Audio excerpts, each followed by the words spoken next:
नमस्कार। Group theory की lecture series में आपका स्वागत है।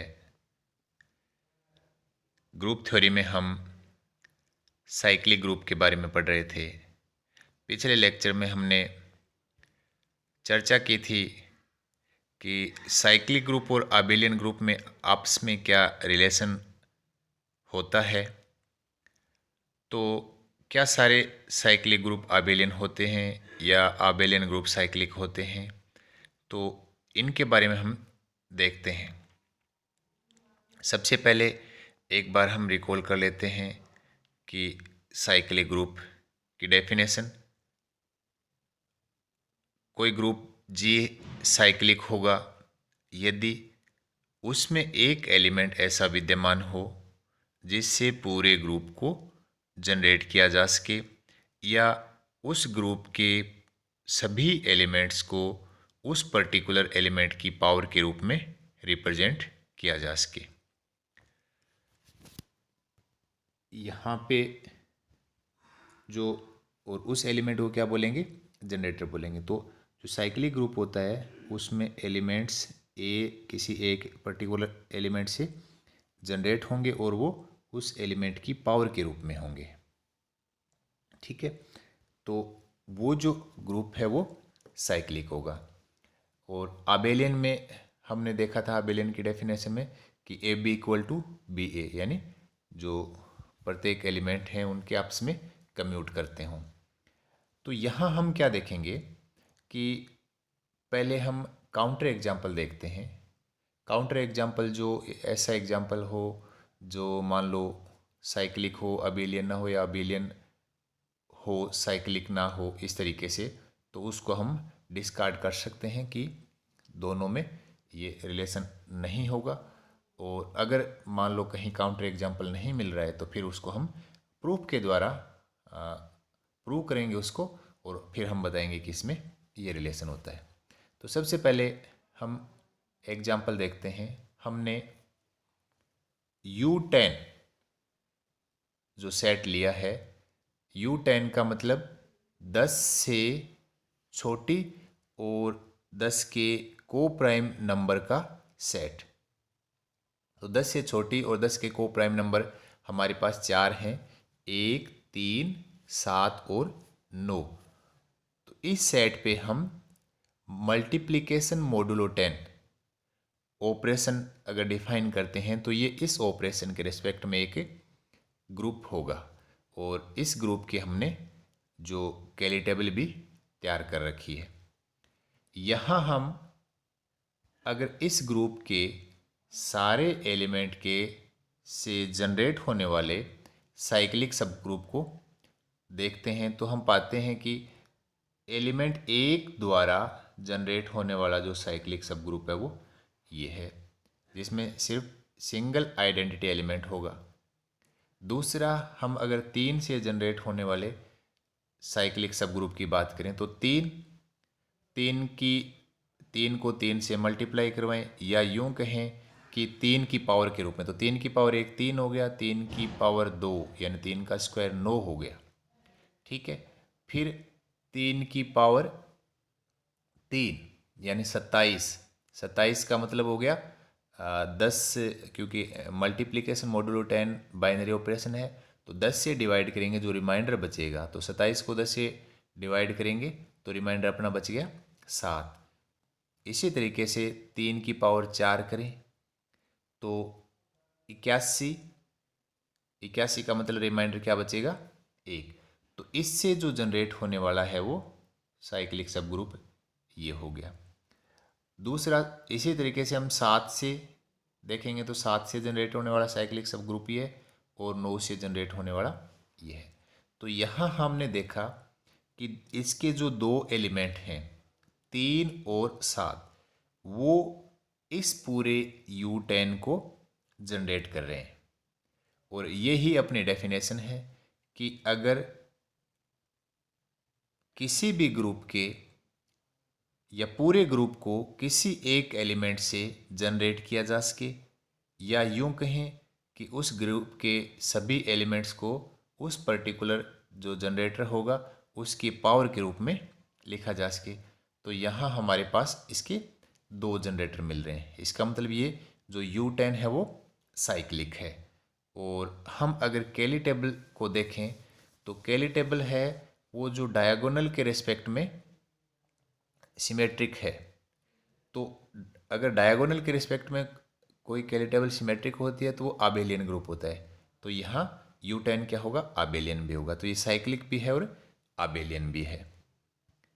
दूसरा अगर हम एग्जांपल देखें U12, तो 12 से छोटी और 12 के जो को प्राइम नंबर हैं वो अपने पास 4 होंगी, 1, 5, 7 और 11। ठीक है, तो ये 4 एलिमेंट हैं और इस पे मल्टीप्लिकेशन मोडुलो 12 बाइनरी ऑपरेशन है। इसकी कैरी टेबल भी हमने तैयार कर ली है। अब हम देखेंगे कि इसके जो प्रत्येक एलिमेंट हैं उनसे जनरेट होने वाला साइक्लिक सब ग्रुप। सबसे पहले आइडेंटिटी से तो सिर्फ एक एलिमेंट होगा। फिर 5 से जनरेट होने वाला 5 की पावर 1 यानी 5 हो गया। 5 की पावर 2 का मतलब हो गया 25। 25 को 12 से हम डिवाइड करते हैं तो शेषफल या रिमाइंडर बचेगा 1। तो यहाँ पे 5 और 1 2 एलिमेंट हैं। फिर हम अगर 5 की पावर 3 करते हैं, 5 की पावर 3 का मतलब हो गया 125। और 125 को अगर हम 12 से डिवाइड करें तो हमारे पास रिमाइंडर क्या बच जाएगा, फिर 5 बच जाएगा। फिर वापस इसकी पावर अगर 4 करें तो 1 आ जाएगा। तो इस तरीके से हमारे पास इसके केवल 2 ही एलिमेंट जनरेट हो रहे हैं, 5 और 1। 7 से हम देखें तो 7 से जनरेट होने वाले एलिमेंट सिर्फ होंगे 7 और 1। इसी तरीके से 11 से भी सिर्फ 2 ही एलिमेंट जनरेट हो रहे हैं। यानी इसके पास चारों एलिमेंट में से ऐसा एक भी एलिमेंट नहीं है जो इस पूरे के पूरे जो ग्रुप है उसको जनरेट कर सके। यानी इसका कोई भी जनरेटर नहीं है, तो ये ग्रुप साइक्लिक नहीं होगा। लेकिन यहाँ हम देखते हैं कि ये जो कैली टेबल है वो भी डायगोनल के रिस्पेक्ट में सिमेट्रिक है। तो ये U12 है, ये अपना अबेलियन ग्रुप तो है लेकिन साइक्लिक नहीं है। तो हमारे पास एक यहाँ से एक रिजल्ट आता है कि अबेलियन ग्रुप का साइक्लिक होना जरूरी नहीं है। यानी कि आबेलियन है वो साइक्लिक को इम्प्लाई नहीं कर रहा।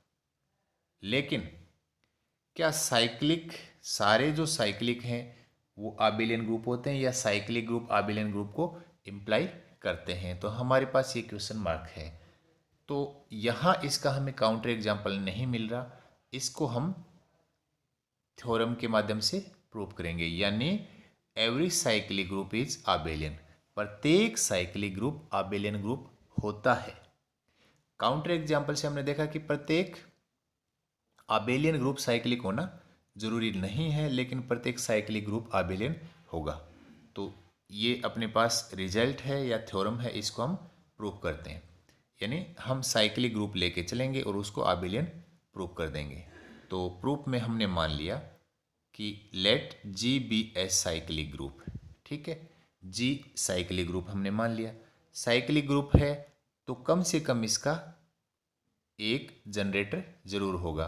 तो हमने इसका एक एलिमेंट ए इसका जनरेटर मान लिया कि ए इसका जनरेटर है। ए जनरेटर है तो इस जी के सारे एलिमेंट ए की पावर के रूप में लिखे जाएंगे। ठीक है, तो जी इसका मतलब है कि जी ए से जनरेट हो रहा है और यहाँ जनरेट होने का मतलब ये है कि जो इसके सारे एलिमेंट हैं वो ए की पावर के रूप में लिखे जाएंगे, जहाँ एन क्या है, इंटीजर है। अब हम लेके चलेंगे 2 एलिमेंट। हमने ले लिया G1 और G2, जी के 2 एलिमेंट ले लिए। हमें क्या प्रूव करना है कि ये ग्रुप है वो आबेलियन है। आबेलियन का मतलब G1 into G2 equal to G2 into G1 ये होना चाहिए। तो हमने यहाँ G1 और G2 पहले 2 एलिमेंट मान लिए। चूंकि ये जी के एलिमेंट हैं और हमने ये पहले ही बता दिया कि जी के एलिमेंट ए की किसी न किसी पावर के रूप में लिखे जाएंगे, तो G1 को मान लिया कि ए की पावर m के रूप में लिखा गया है और G2 को हमने मान लिया कि ए की पावर k के रूप में लिखा गया है। ठीक है, जहां m और k क्या है, इंटीजर है। अब हम क्या लेके चलेंगे, G1 इंटू G2 लेके चलेंगे। G1 इंटू G2 इनकी वैल्यू पुट कर दी AM इंटू ए के, और जो पावर है वो क्या हो जाएंगी, ऐड हो जाएंगी। तो a की पावर क्या होगी, m प्लस के, और यहाँ से हम m प्लस के को a की पावर k प्लस m लिख सकते हैं, क्योंकि m और k क्या है, इंटीजर हैं।